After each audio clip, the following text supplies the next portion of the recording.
This is American History TV's Lectures in History podcast. This week, a class on Presidents Lyndon Johnson and Richard Nixon's Supreme Court nominations, taught by Brooklyn College professor K.C. Johnson. This episode was recorded in 2018. All right, so today what we're going to be looking at is the development of controversial Supreme Court nominations in the late 60s and early 70s. And the backdrop to this, remember last time we were looking at the Warren Court, this increasing surge of controversial decisions from the court with sort of two basic principles.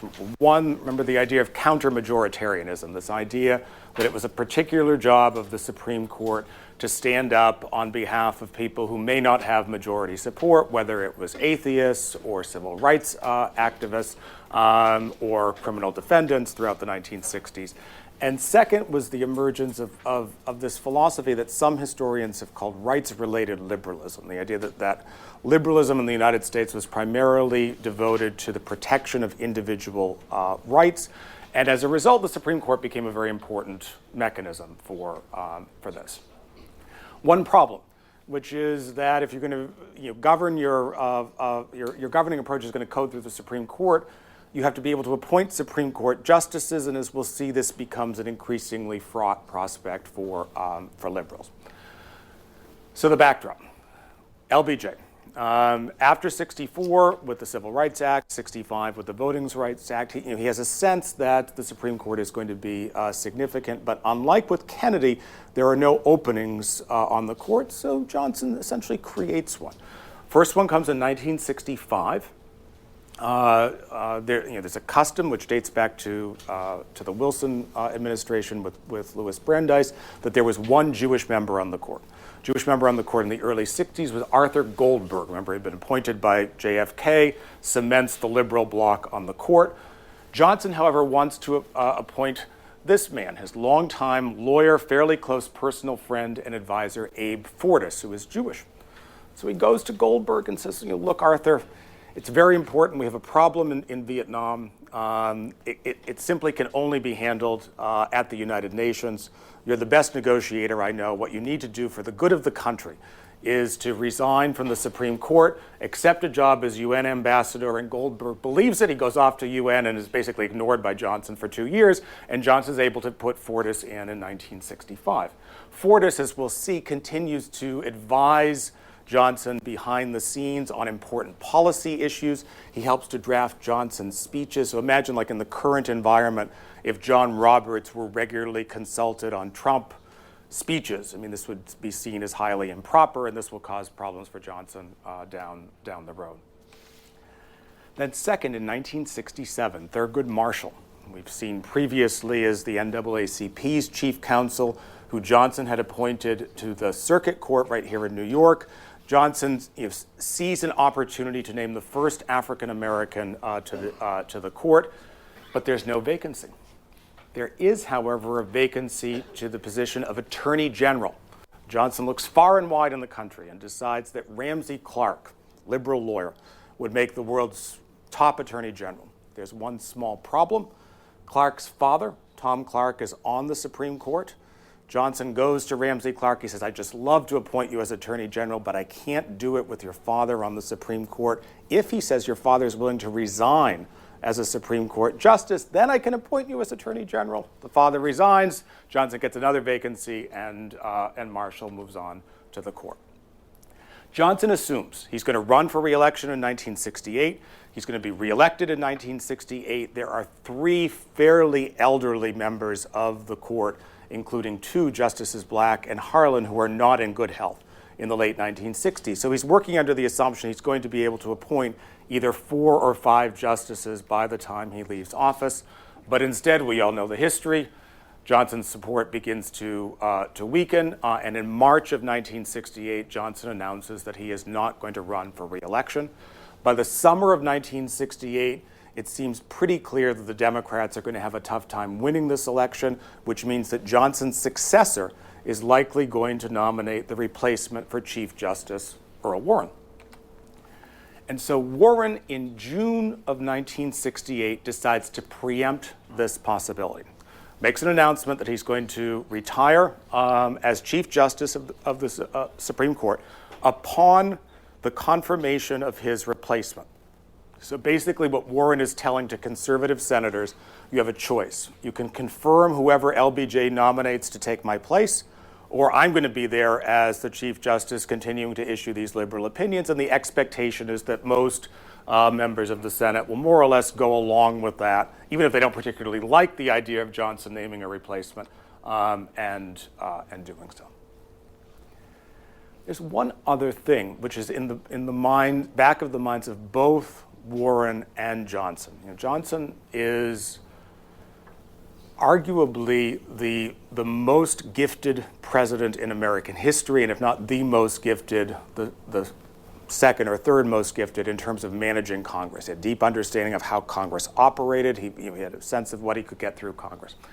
But as Johnson nominates a replacement for Warren, he is thinking of this chart. So these are all Supreme Court nominations in the last two political generations, dating back to 1937. All the nominations from FDR, from Truman, from Eisenhower, from Kennedy, and from Johnson. And take a look at this middle column here. Most of these nominations are confirmed with the letter V. That means that there is a voice vote in the Senate. The Senate doesn't even bother to hold a roll call vote. It simply automatically confirms the justice. Almost all of the others are overwhelmingly confirmed by the Senate. So by the late 1960s, there's become this expectation that, yes, in the Constitution, it says that the president nominates a Supreme Court justice and the Senate has to confirm that selection.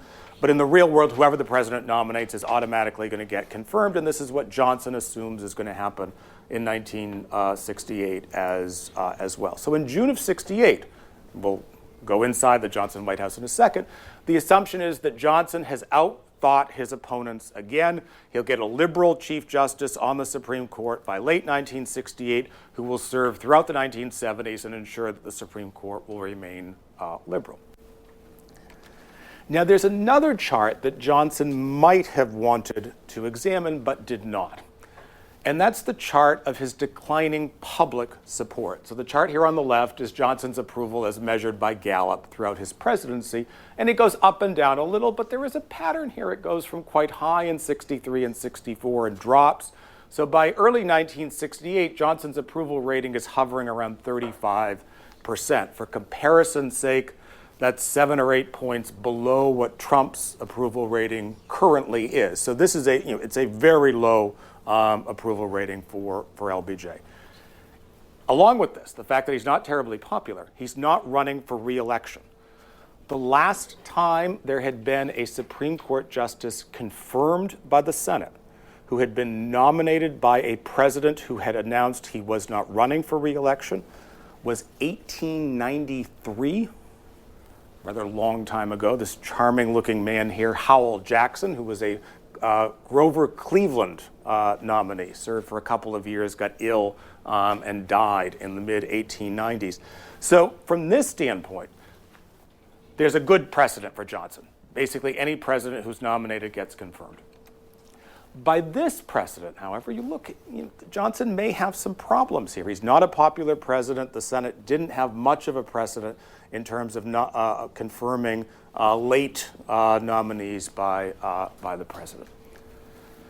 Now, Johnson is looking at one other vote. He fails to anticipate where the key opposition is going to come from in 1968. This is the chart that Johnson is looking at as he's making his selection in 1968. This is the roll call vote for Thurgood Marshall's confirmation in 1967. And you'll notice that this is not a unanimous vote like many of the other 30s, 40s, and 50s nominees had been. There are 11 senators who vote against Thurgood Marshall's confirmation. The 11 are up top on the chart. And if you squint closely, you can pretty much identify where these people are coming from. They're all from the South. 10 of them are Democrats. This is a period where segregationist Democrats remain in place in the South. And the 11th is a former Democrat, Strom Thurmond, who was at this point a Republican senator from South Carolina. So in Johnson's mind, as he's thinking about who will be a good replacement for Warren, what he's saying is the people I need to sort of preempt is Southern opposition. If I can come up with a nominee that will appeal to the Southerners, then the nominee will sail through without any problem. Johnson, however, makes this a little too complicated. He concludes that he does not want to name a new replacement for Warren. Instead, what he wants to do is to elevate his friend, Justice Fortas, from Associate Justice to be Chief Justice. And so he wants to come up with a replacement for Fortas as Associate Justice. So he's going to have to make 2 nominations rather than 1. He goes through a number of lists. But the man he's most interested in looking at is Homer Thornberry's photograph of Johnson with Thornberry. This is from the late 50s. He knows Thornberry very well. Thornberry had succeeded him in the House of Representatives when Johnson was elected to the Senate. Johnson had then appointed Thornberry to the Fifth Circuit based in New Orleans. So he's a appellate court judge nominated by Johnson. He is a former congressman. He is very friendly with Southern politicians. He's particularly friendly with Richard Russell, who's the most powerful of the Southern Democrats. So Johnson's sense is that Thornberry is someone who will appease these Southerners who didn't like Thurgood Marshall, and he will ensure that Fortas will be confirmed. Now, before Johnson announces Thornberry, he gets on the phone with several key figures to sort of feel them out on what they were thinking. Generally, when Johnson would call you, this was not a two-way conversation. Johnson was not soliciting information. He was basically encouraging you to think as he did. So his first call goes to Justice Fortas. And ostensibly the purpose of this call is to get feedback from Fortas about who would be a good replacement for Fortas as Associate Justice. But as will be clear, Johnson has already made up his mind, and Fortas's job basically here is just to say yes.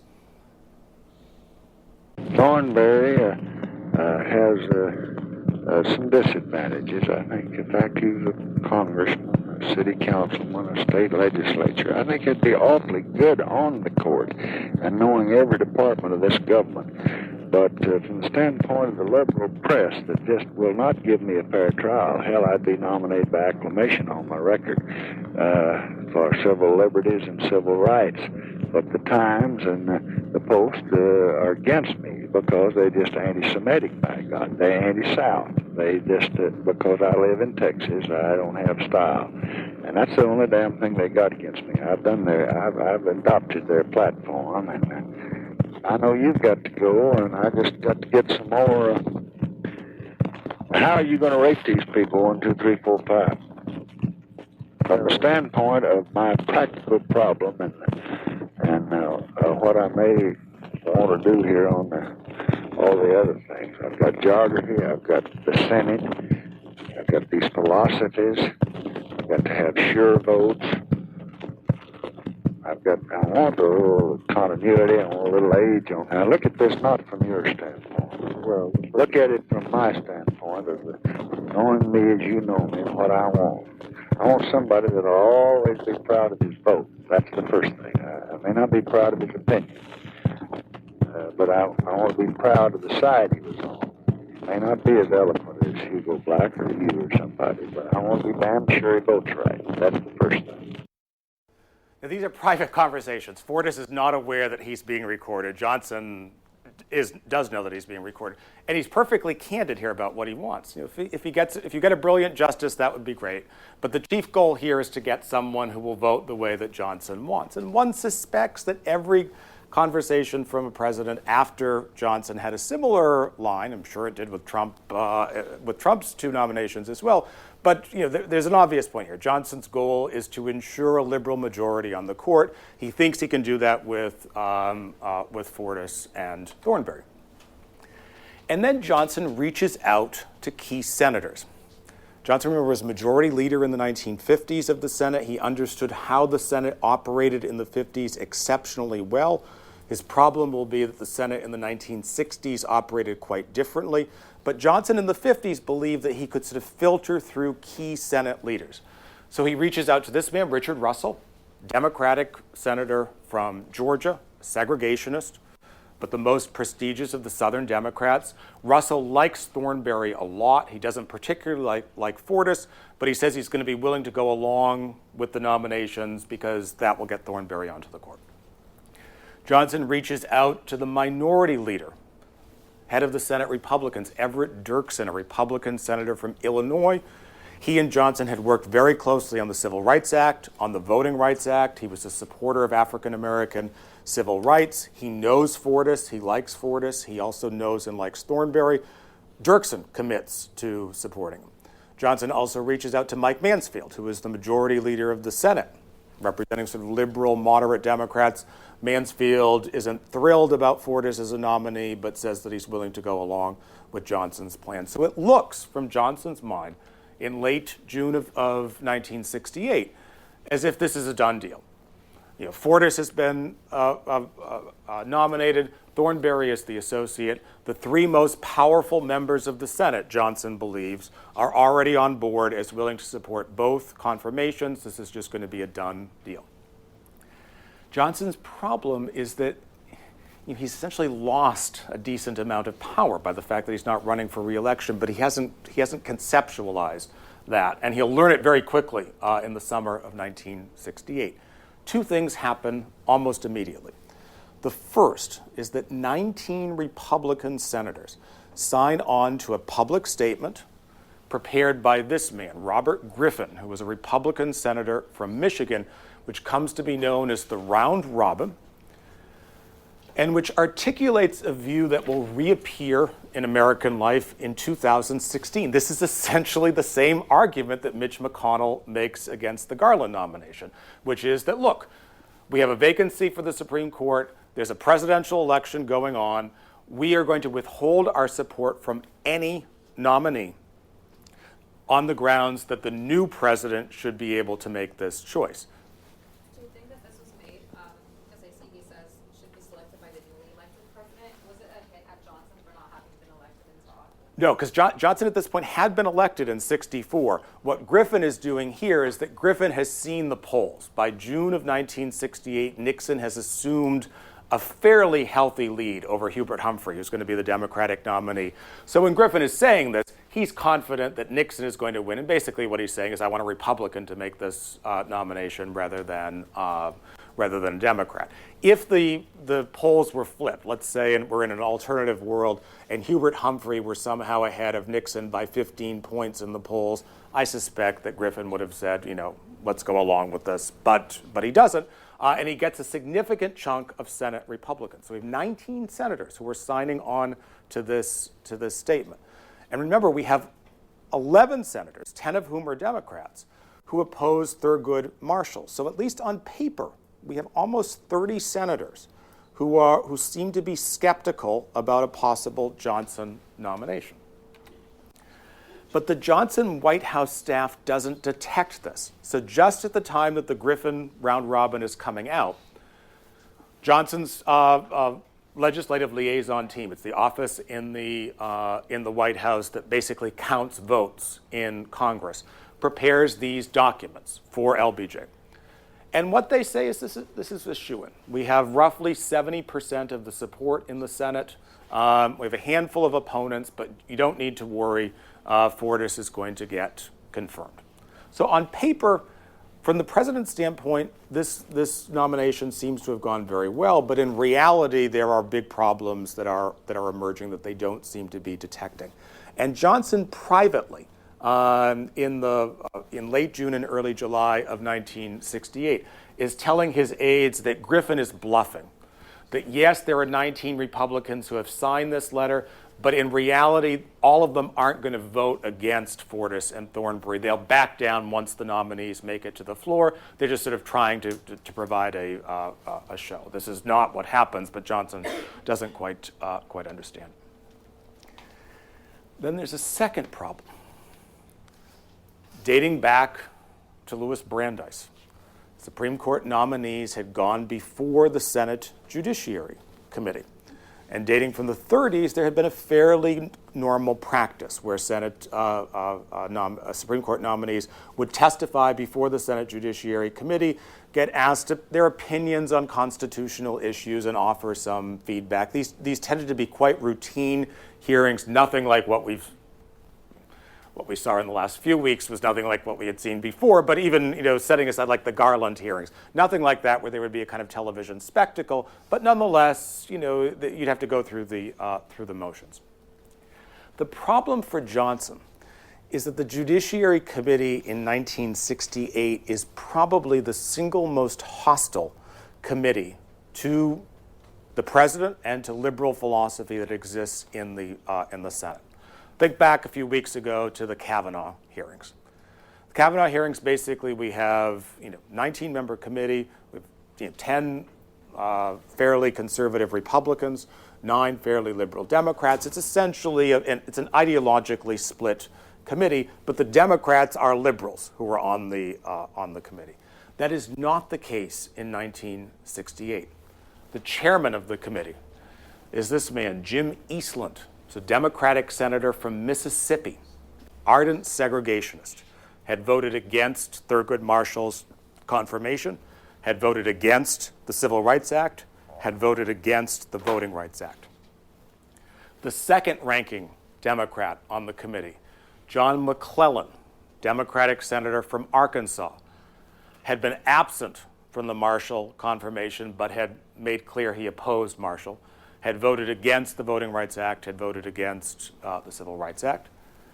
And Sam Ervin, who we will encounter again in this class, Democratic senator from North Carolina, had voted against the Marshall confirmation, had voted against the Voting Rights Act, had voted against the Civil Rights Act. These are the 3 most senior Democrats on the Judiciary Committee. These are senators who today would be among the most conservative members of the Senate. They are bitter critics of the Warren Court and the Warren Court's key decisions. And so essentially what they decide among themselves, and Eastland is the chair of the committee. The chair of the committee controls how the process operates. Again, think to the examples of the last few weeks. The key person in the Kavanaugh hearings was Chuck Grassley, the Republican chairman who sort of presided over the hearings.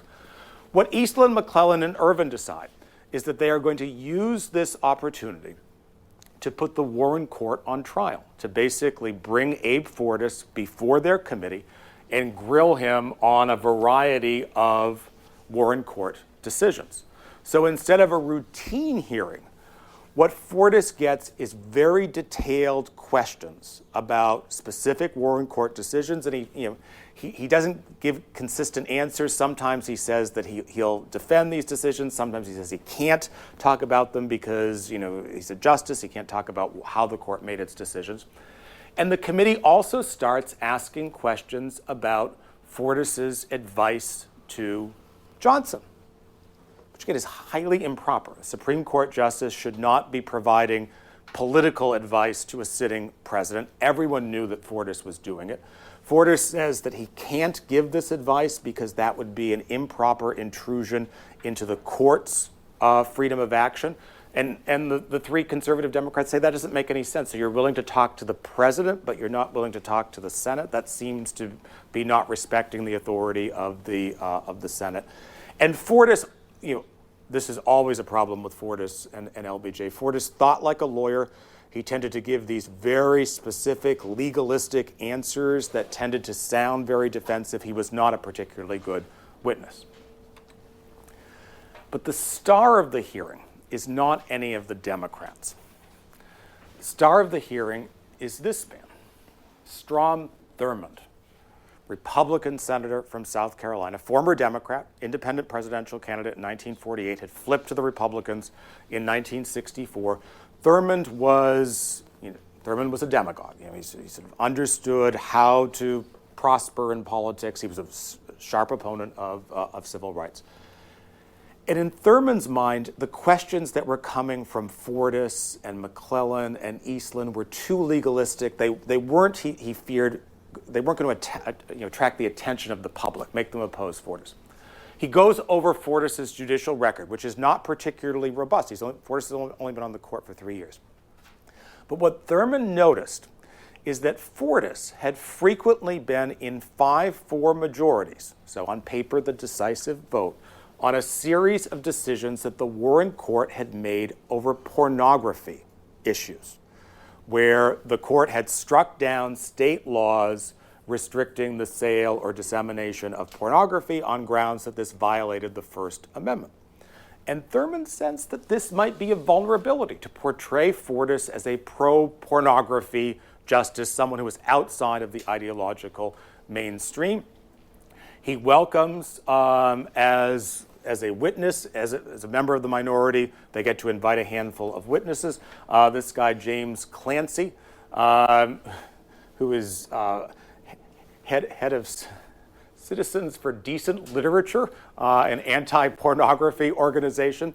And Clancy describes in quite robust detail the plot lines of various films and books that Fortas decisions had upheld as non-obscene. And this line of attack, that Fortas is essentially a pro-pornography justice, starts to resonate. A lot of conservative members of the Senate begin to sort of distance themselves. Both Russell and Dirksen, these senators that Johnson thought he had in the bag, retreat a bit. Russell comes out against Fortas. Dirksen says he might support Fortas, he might not. Johnson is trying to figure out what's going on. The problem here is that he doesn't have any close allies on the Judiciary Committee, and he finally turns to this man, George Smathers, who is a Democratic senator from Florida, a low-ranking member of the Judiciary Committee, but a close personal friend of both JFK and LBJ. And he's trying to get a sense from Smathers, why is this committee process taking so long? And what Smathers tells him is that these senators are very interested in the pornographic films. Indeed, he suggests they frequently want extra time to view these films in person to determine their level of pornography. And, as we'll see, he's telling Johnson that that Eastland is using procedures to delay things, because, of course, if it's delayed after the election, it looks as if Fortas is going to have little chance of nomination. Two contextual items for this clip. The first, Johnson references this film, which was just out, called The Graduate. Dustin Hoffman is the star, and it's seen as a very racy film in the context of 1968. Hoffman is seduced by the mother of one of his friends. And Smathers is going to be talking about his own views about pornography here. Smathers had a reputation for a very active social life, but that's not the portrayal that Smathers gives of himself in this conversation. Now, you get a real shot like Tom Thurman, who after this one hadn't really made much sense. But there's just enough people who will fall for a line like this that worries me very much. And it invited me back to talk about it, and I just think that he finally, my first reaction is that he just ought not to come. And my other reaction is, at the moment, Bill went to see the movie, and I said, I'm not going to see the damn movie because I want to see the business. As far as I'm concerned, I don't look at any kind of goddamn pornography stuff. It's all over the streets, and always has been. And it's a man's choice. I choose not to look at it, but others may choose to look at it. And if a fellow wants to look at it, the court's voted that he can. That's a matter of choice. I don't look at it. I haven't seen this, so I'm not casting judgment on whether or not this is the kind of thing that should be shown around or shouldn't. John was preaching and ranting and raving about how this kind of thing was running life with grandchildren and everybody else. He wanted a long time to look into this. He was going to look into it very deeply. He ought to go see the graduates. That's right. Well, will you vote on it next Wednesday? Well, we're due to vote on it next Wednesday. Well, want to filibuster? Yeah, we're going to filibuster again. In the committee? In the committee. Well, can you just do that constantly? Well, with the cooperation of Eastman, I don't know how you're going to stop it. What Smathers is referring to down here at the bottom is a rule in the Judiciary Committee that allows any member of the committee to delay the vote by 1 week. And if you're dealing with a president who's running out of time in office, this repeated delays of 1 week are going to cause significant problems. The pornography argument resonates with the public. The Fortas confirmation is the first Supreme Court confirmation in American history that all of us would be at least somewhat familiar with. That is, that the public is engaged with the confirmation. They're reaching out to members of the Senate. And the letters that senators are getting, and this is, of course, the pre-internet age. You contact your senator's office by typing out a letter and writing to it.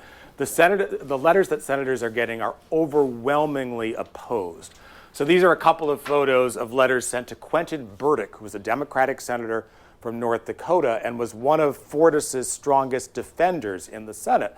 But these are lines from these average North Dakotans who are, concerned about what they're hearing on Fortas, and they're saying that Burdick is making too many compromises with the issue of pornography, and that you can't compromise with the devil, and that this is sort of problematic.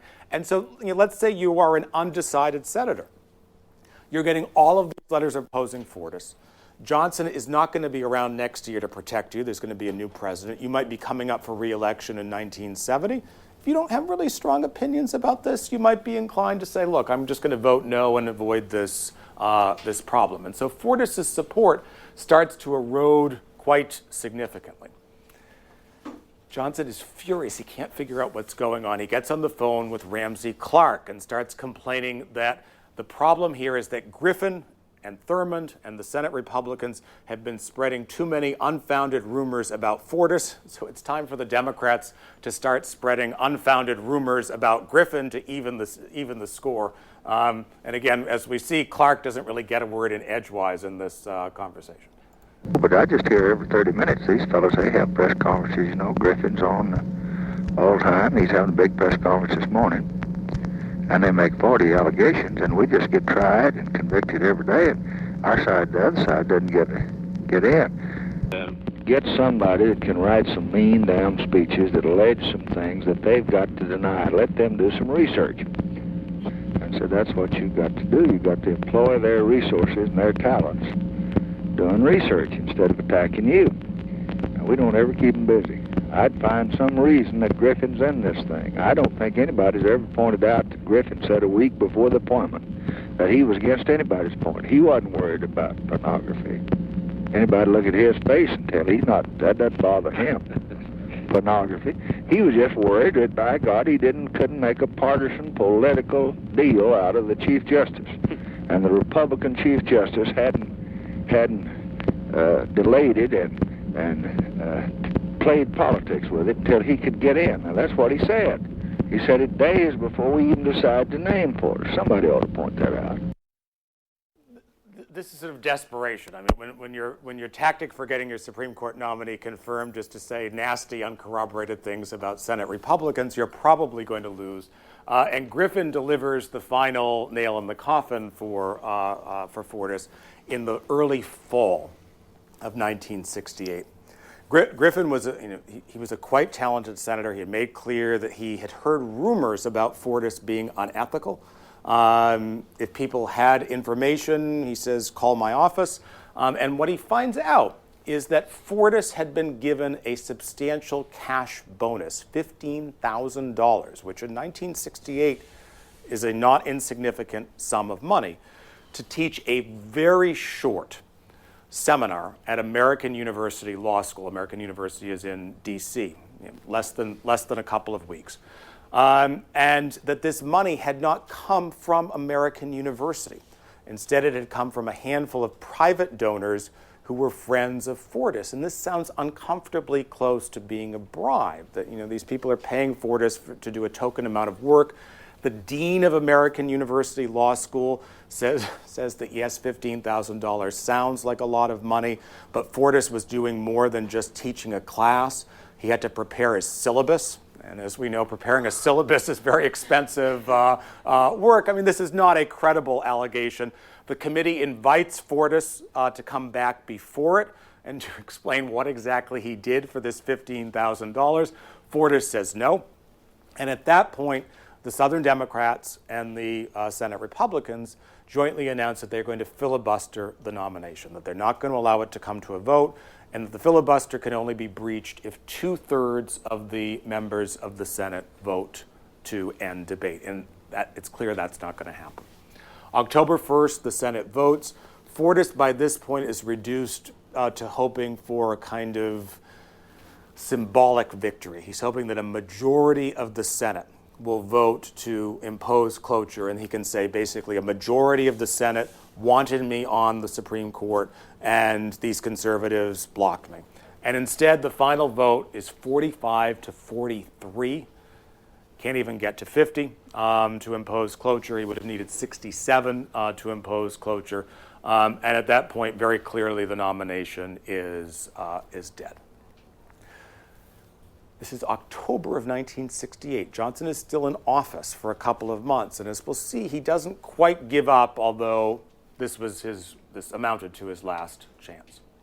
Fortas withdraws from the nomination the next day after spending 24 hours hoping that he might find a way to revive himself. So Warren is still on the court, but he's made clear he doesn't really want to stay on the court. Now, as all of this is occurring, we have a presidential election which is going on, and a presidential election in which the Supreme Court has emerged as a major issue for both of the challengers. George Wallace, we've encountered before, a civil rights opponent, governor of Alabama, 1968 runs as a candidate of the America Independent Party, strong opponent of civil rights. He argues that the Warren Court has exalted the power of African Americans. Of course, he doesn't use the word African American. Exalted the power of criminals, exalted the power of atheists and communists at the expense of real Americans whose positions he's going to take. And he gets strong support in the South, but also fairly strong support in some white ethnic areas in the North.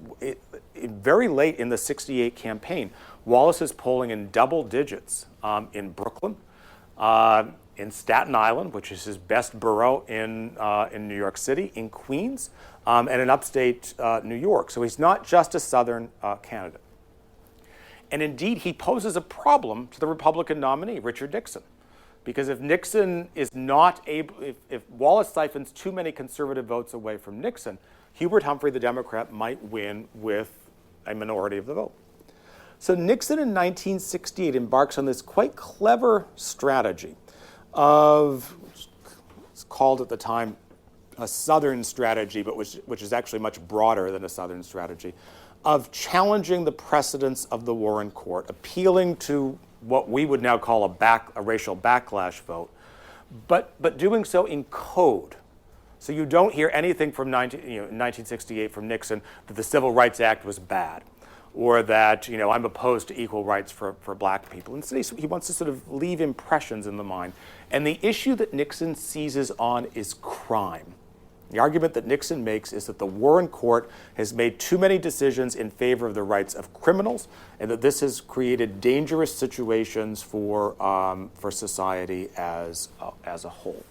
And here's an example of a TV ad that Nixon runs in 1968 on the issue of crime. It's a very cleverly constructed ad because, as we'll see, there's only one person in this ad. We're left to imagine who the person pursuing this woman actually is.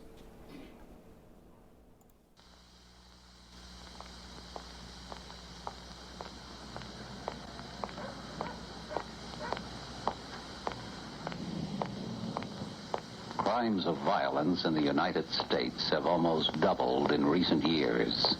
Today, a violent crime is committed every 60 seconds. A robbery every 2.5 minutes.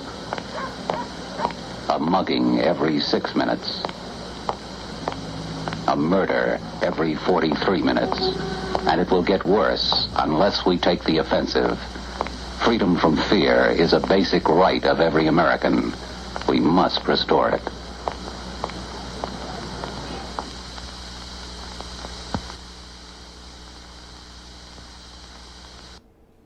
that the actual text, the video of that ad, does not appeal to racial sentiments at all. We're seeing a woman walking down the street. Now, if you're a viewer in 1968 and you happen to imagine that an African-American man is following that woman, well, that might be just what's in your mind. It's not what Nixon says. So the Nixon strategy in 68 is plausible deniability on the issue of race, that he's not stimulating a backlash sentiment. Yes, he seems to be talking a lot about crime, and yes, there seems to be an emphasis on the idea that African-Americans are criminal, but he doesn't really push the issue in a way that Wallace does. I mean, there's a lot of kind of overt racist rhetoric that we see from Wallace. Were those numbers accurate? Yes, so these are perfectly accurate figures, and indeed in the late 60s and early 70s there is a crime wave. There are riots in most urban areas in the U.S. starting in 64, continuing through 68. Every summer there are major riots. One time in New York, one time in L.A., in Newark, in Rochester, New York, and so Nixon is not inventing the crime issue, but the answer that he's giving is a kind of simplistic answer. Do you know how that compares to like now? Crime's sort of like a historic low. Yes, so we'll talk more about this when we get to the 80s and 90s. Violent crime rate is way down from the 60s and 70s, although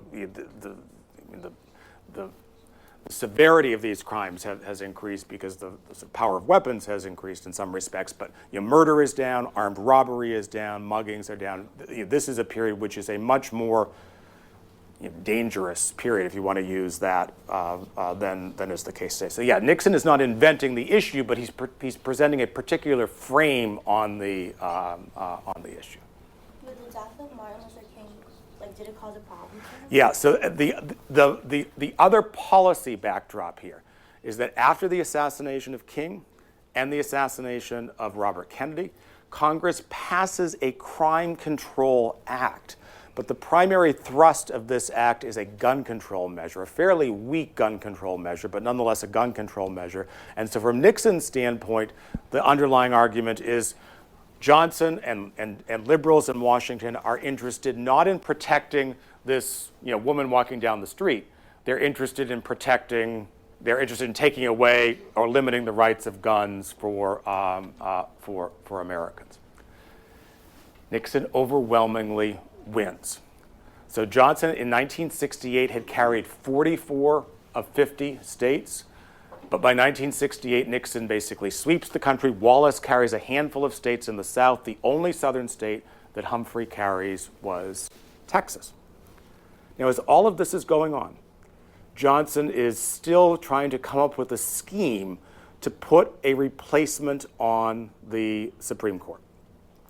And what he thinks is a possibility is to use the recess appointments power, this very obscure constitutional clause that was commonly used in the 19th century but had started to fall out of fashion in the 20th century, that said that when there was a federal vacancy and Congress was out of session on a recess, the president could name a replacement that would serve until the end of the next congressional term. And so what Johnson is thinking in late October, early November of 68, before this vote, maybe what I'll do is Congress is in recess. I'll name a recess appointment as Chief Justice. It's not going to be Fortas. We're not going to come up with this complicated scheme of a two-for-one replacement. But name a liberal. And the liberal that he sort of seizes on is Arthur Goldberg, the former justice who he had driven out of the Supreme Court in 65. And the hope was that if he named Goldberg as a recess appointment and Goldberg was in place when Nixon became president, that Nixon might be somehow pressured to nominate Goldberg for a full term. The chances of that happening were not high. Nixon figures out what he's doing, and so almost immediately after Nixon wins the election, Nixon issues a public statement inviting Earl Warren to remain in place for the remainder of the term, basically saying he doesn't want a recess appointment. And Johnson concedes that the game is up. He calls Warren to sort of complain about this situation. This, like his conversations with Fortas, it's a quite improper call because basically we have Johnson and Warren trying to come up with a scheme to replace him. But this conversation is from November of 68, and this is the last time that LBJ thinks of the possibility of a Supreme Court nominee.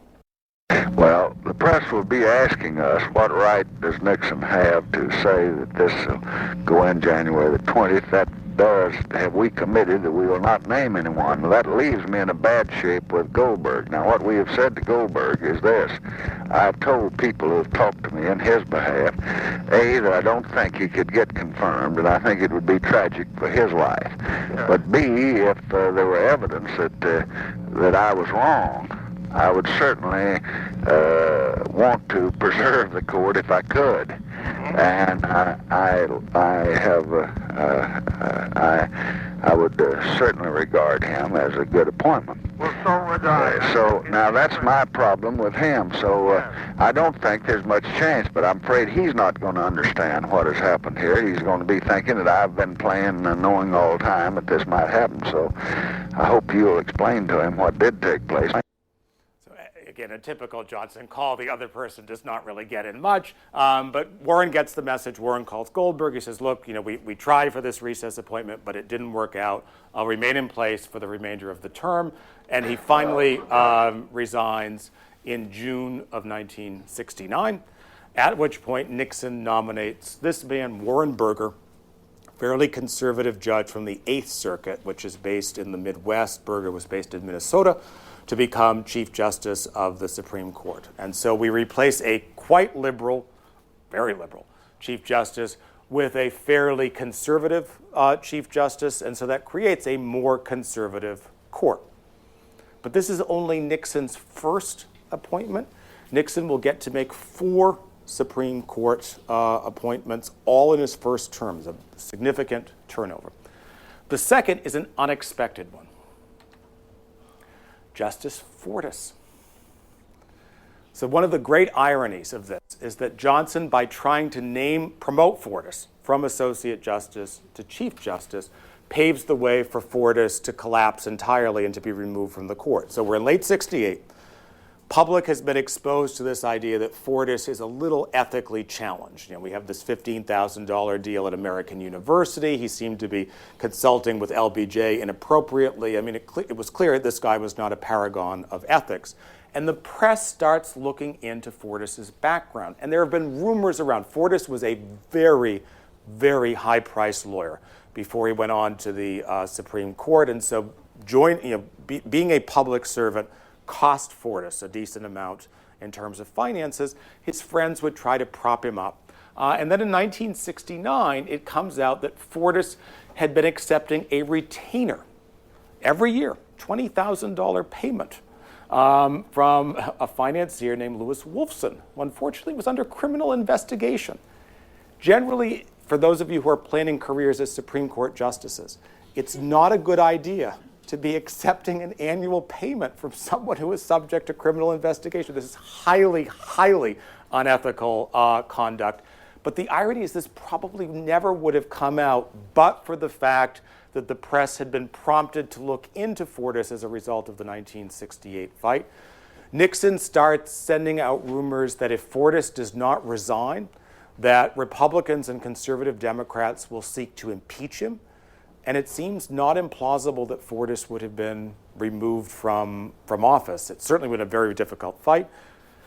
Fortas concludes that the integrity of the court is such, I need to resign. And in the summer of 69, Fortas steps down. So Nixon gets a wholly unexpected vacancy. This is a guy who was appointed in 1965, who everyone assumed would stay on the court at least through the 1970s, and now is out after 4 years. So Nixon goes to the Justice Department.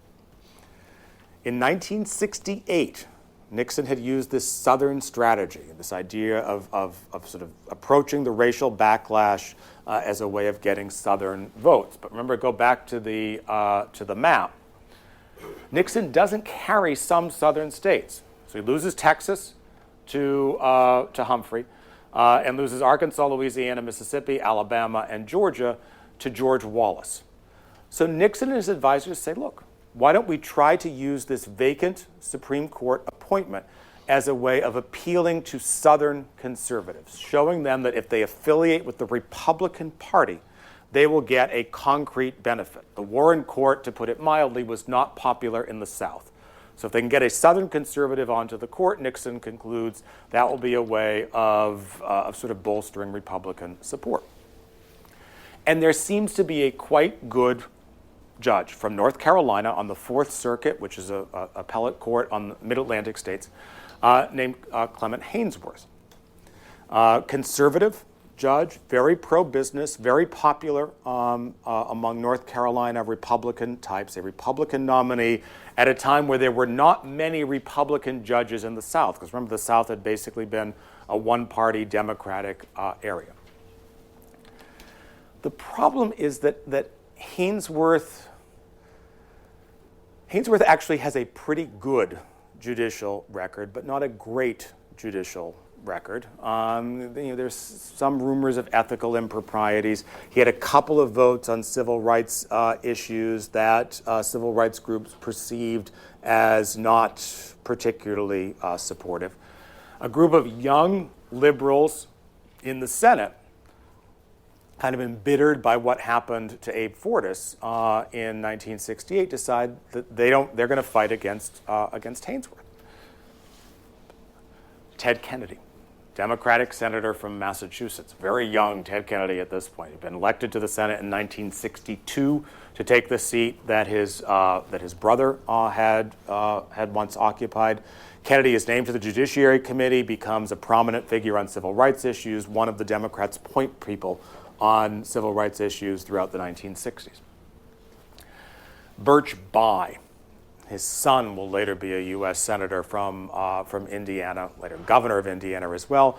Bayh served 3 terms from Indiana, which was a very conservative state then and now. He narrowly was elected in 62, narrowly reelected in 68, narrowly reelected in 74, and then finally gets crushed in 1980 by Dan Quayle, who will later pop up as George H.W. Bush's vice president. But Bayh was a very creative thinker, someone who basically didn't temper his opinions. Even though he was from a conservative state, he basically took liberal positions. He was a Democratic activist on constitutional issues, and he is critical of Haynsworth as well. He's worried that if Haynsworth gets on the court, the result will be a string of anti-civil rights decisions. The striking thing about the Haynsworth vote, however, is not that Kennedy and Bayh oppose him. That's some ways to be expected. It's that we have all of these red dots on the roll call chart. These are Senate Republicans who cast votes against Haynsworth's confirmation. This is, remember, it's still a time where we have conservative Democrats and liberal Republicans. Clifford Case, the last Republican to be elected to the U.S. Senate from New Jersey. His last election is in 1972. Very liberal Republican, more liberal than lots of Democrats. Jacob Javits, the last of the New York liberal Republicans. Will stay in the Senate from New York until 1980. Margaret Chase Smith, Republican senator from Maine, declaration of conscience against Joseph McCarthy, a fairly moderate Republican as well. Charles Mathias, Republican senator from Maryland. Basically, every liberal or moderate Republican in the Senate, and even a couple of conservatives, Robert Griffin, the guy who had led the opposition to Fortas, Charles Goodell, short-term interim senator from New York State. His son is now commissioner of the NFL. The father was a more prestigious figure than the son. Goodell had been appointed to the seat after RFK's assassination and is hoping for a full term if he can get elected in 1970. And so Haynsworth goes down to defeat, 55 to 45, and Nixon is astonished. Nixon assumed that this was going to be, that he was going to be a safe aim, that the Fortas confirmation was a one-off. What seems to have happened here is that the Fortas confirmation changed the rules of the game, that the Senate became more willing to look at Supreme Court nominees with a degree of skepticism. As we'll see over the next several weeks, that pattern continues at several points in the future. So Nixon at this point has 2 options.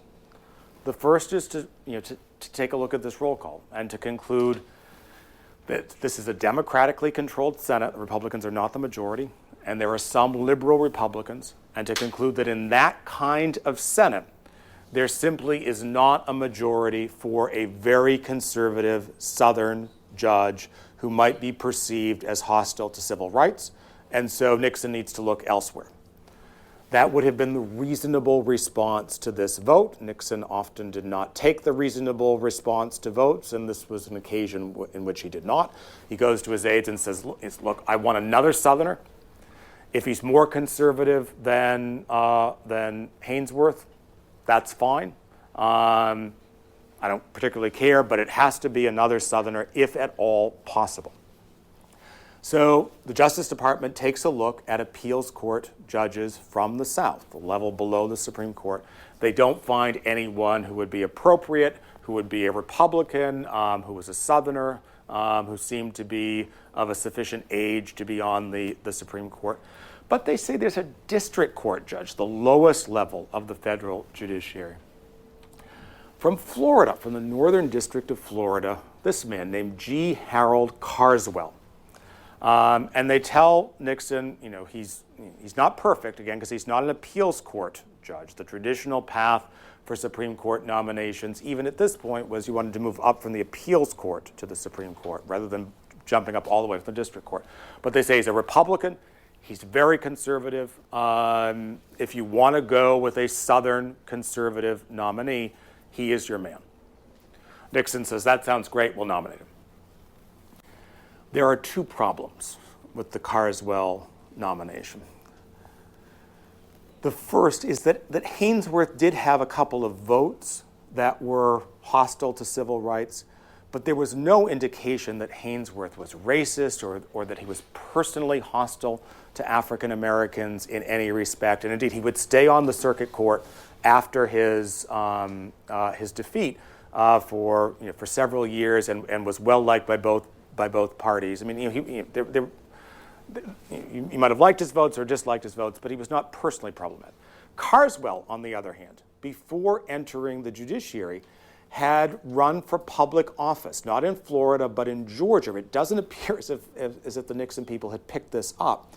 And in 1948, running for state legislature in Georgia, he had delivered a speech saying that he was in favor of segregation forever, disparaged the idea of racial equality for African Americans. So if Haynsworth is unacceptable because of his civil rights positions, Carswell is going to be worse. But Nixon pushes Senate Republicans. He says, look, we can't let the Democrats do this to us twice. They blocked us with Haynsworth. You have to stay with me on Carswell. It looks as if Carswell, despite this embarrassing vote, might make it through. But then a second problem emerges. So district court opinions get appealed to the appellate courts. For the most part, district court judges get it right. You don't see tons of decisions that are that are overturned by the appeals court. Sometimes it might be 15 or 20%. Carswell, on the other hand, had seen his opinions overturned at a higher ratio than any other district court judge in the country as of 1969. And a lot of these were not cases where, let's say, Carswell was making an anti-civil rights decision, an ideological decision, and the appeals court was saying, you can't do that. These were technical decisions where Carswell seemed not to be understanding the basics of the law. There quickly emerged a consensus among both parties that, quite apart from his beliefs, that this was a man who was not particularly smart, and whether that was a good nominee for to be on the court. And this becomes crystallized in Senate debate. The Republican point person is a Republican senator from Nebraska named Roman Hruska. And Hruska's argument for Carswell is that the mediocre people of the United States deserve representation on the court as well. You can't have all Brandeises and Frankfurters and Cardosos. This is a very peculiar argument for a Supreme Court justice.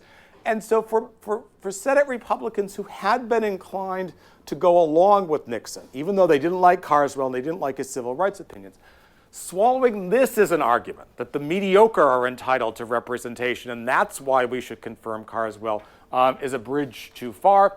And Carswell goes down to defeat, although by a narrower margin than Haynesworth, 45 to 51, and Carswell is gone.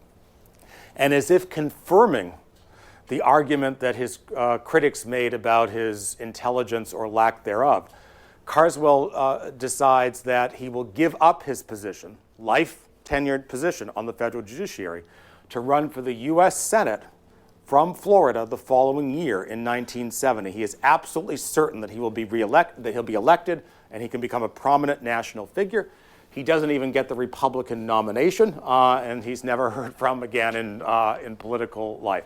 And at that point, Nixon concludes, all right, we're not going to get a Southerner, at least a Southern conservative, in this particular environment. He goes to the Justice Department and says, get me a conservative who will be an acceptable nominee.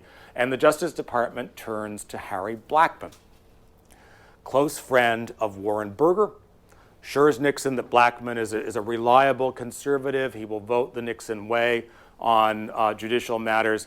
Blackmun, we will encounter next time, as the author of the Roe versus Wade decision. By the time he leaves the court in the early 1990s, he is the most liberal member of the Supreme Court. And so, it's a reminder that these confirmation battles can have lasting impacts. So rather than Haynesworth, a very conservative nominee, or Carswell, basically an incompetent nominee, the country gets Blackmun, a very liberal nominee on Nixon's part. So Nixon gets a second justice, but it does not go as well as he had hoped.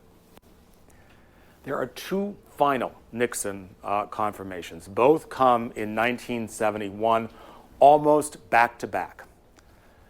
Justice John Marshall Harlan II, grandson of the great Justice Harlan, falls ill in the summer of 1971, resigns from the court, and dies a couple of months thereafter. Justice Hugo Black, appointed to the court by FDR in the 1930s, suffers a stroke in September of 1931 and dies a couple of weeks later. So Nixon all of a sudden has two vacancies. The Justice Department has found a Southerner who will be acceptable. This man, Lewis Powell, from Virginia, fairly conservative, but an establishment type, the chairman of the American Bar Association, and so acceptable to Senate Democrats. He is easily confirmed. But Nixon goes to Justice and says, look, what I want is a strong conservative, a principled conservative, someone who will fight for conservative ideas on the court. That's the first obligation. But the second obligation, Nixon says, is, ideally what we'd like is someone who will help us for the 1972 campaign. This is late 71. The 72 campaign is gearing up. And Republican polling suggests that a particularly soft area for Democrats in 1972 are northern white ethnic voters who are concerned about issues like crime and the Vietnam War, and what they see is the Democrats as being too friendly to hippies and to radical students and not concerned enough with hardworking union voters, and in particular, ethnic voters, Catholic voters, Polish voters, Irish American, Italian American in New York City, in Chicago, in Cleveland, in Detroit, in sort of key northern areas. And so Nixon presses the Justice Department to see if they can find a good conservative ethnic nominee. Now, the problem here is that this is a point where, for the most part, Catholic voters tended to be Democrat. Dwight Eisenhower had nominated a Catholic in the 1950s, Justice Brennan. He turns out to be very, very liberal, so the court wants to avoid this. So Nixon gets on the phone to sort of press the Justice Department. Here he is with John Mitchell, who is his Attorney General, to see if there is an alternative to Rehnquist, someone who will be very conservative but also might satisfy ethnic political desires. Now, on the other thing, John, on the second one, if it comes, can I urge you to try to examine everything to see if you can find a Catholic, a good Catholic? Another Brennan? No, Christ, no, that's what I mean. I mean, You went there, and the Eisenhower administration went down that track before you. They got Brennan, no. But you don't have an honest to tell yet, do you? Yeah, they're awful hard to find. A poll? No. William Frank Smith, he was one of these. Oh, Christ, no. He's a Protestant, rich and everything else. All right. Well, take a look at the Catholics, will you? You think that's a good line to say? I do. Politically, you're going to gain a lot more from a Catholic. Look, the Protestants will just figure through. If he's a conservative, a Catholic conservative is better than a Protestant conservative.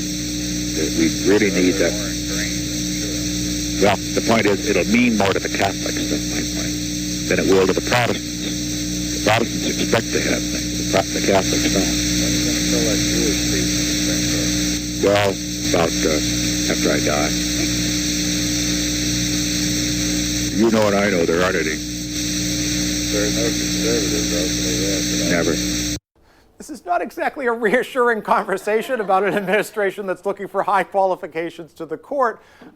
Mitchell does his due diligence. He concludes that there are no acceptably conservative Catholics to nominate, and so Rehnquist is selected. And of Nixon's 4 nominees, Rehnquist is the one who most closely fulfills his vision. He's a strong conservative. He's very smart. He had come to Washington in the 1960s, having worked for Barry Goldwater. He will remain on the court through the Bush 2 years. He eventually will be elevated to be Chief Justice by Reagan, and we will be encountering him over and over again over the course of the semester. So essentially what we have is a transformation of the court from a very liberal court to a much more closely divided court with a strong conservative in Rehnquist, a fairly conservative Chief Justice in Berger, kind of moderate conservative justice in Powell, and Blackmun, who will become liberal, although Blackmun in the 70s is more centrist or even center-right. He sort of drifts to the left in the beginning in the late 1970s. And so what liberals discover is that they had assumed in the 60s that they'd control the court for another generation, and the court could issue a series of decisions that would protect individual rights regardless of what the public was saying.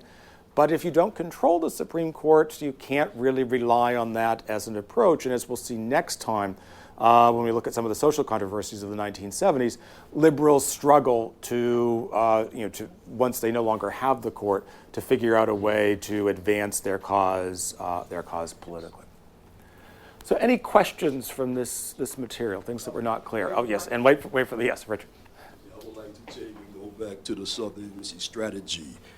When Mr. Johnson had predicted that once he passed the civil rights bills that they would lose the South for 100 years, was that an open discussion that he had made that public, or he had just basically thought that privately? So that's a conversation he purportedly had, and it seems to have occurred, although this was a rare Johnson conversation that wasn't recorded, with Bill Moyers. But he never said it publicly. And in fact, what Johnson does, especially in the 64 election, and continuing really at least through 66, is to try to come up with a new Southern coalition. He assumes, correctly, that Democrats are going to struggle with white rural Southerners. Most of these people were critical of the civil rights movement in the 1960s, and these are people who vote for Wallace in 68, and they'll vote overwhelmingly for Nixon in 1972. George McGovern, who's the Democratic nominee for president in 72, doesn't get 25% of the vote in Louisiana and Mississippi and Alabama. But Johnson does not think that it's impossible that the South will remain Democratic. Instead, what he's hoping for is to create a new coalition of African Americans who now have the right to vote. So he wants them to register, he wants them to get out to vote, and urban, better educated whites, especially from places like Atlanta or Charlotte or New Orleans or Austin, San Antonio, Dallas, Houston in Texas, who he thinks are going to be more, they might be moderate, they might be pro-business, but he thinks that they'll be open. That is a coalition, to some extent, has started to form in the last few years, especially in a state like Virginia or in North Carolina. But in the late 60s and 70s, that coalition never quite forms. We'll be talking about this a little more next time, in part because urban conservatives are just, white conservatives in the South in the 70s are just conservative, but also because there are tensions within this movement in the South, especially over issues around public schools. where African Americans in the South are saying, look, we want to go to integrated schools. If we have to have busing to achieve that, we're going to have busing to achieve that. And you have well-educated, urban whites in the South who say, we want our kids to go to good schools. We don't want them bused halfway across town. So it turns out that Johnson's hope that he might be able to create a narrow majority of whites and blacks to compensate for the Civil Rights Act does not come to fruition.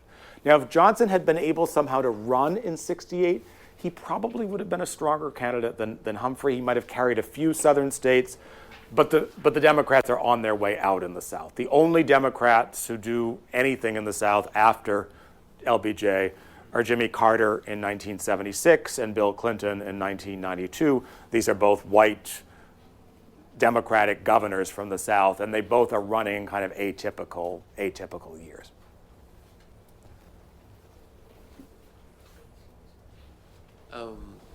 So, we saw a lot of clips today from the phone calls and everything, but we know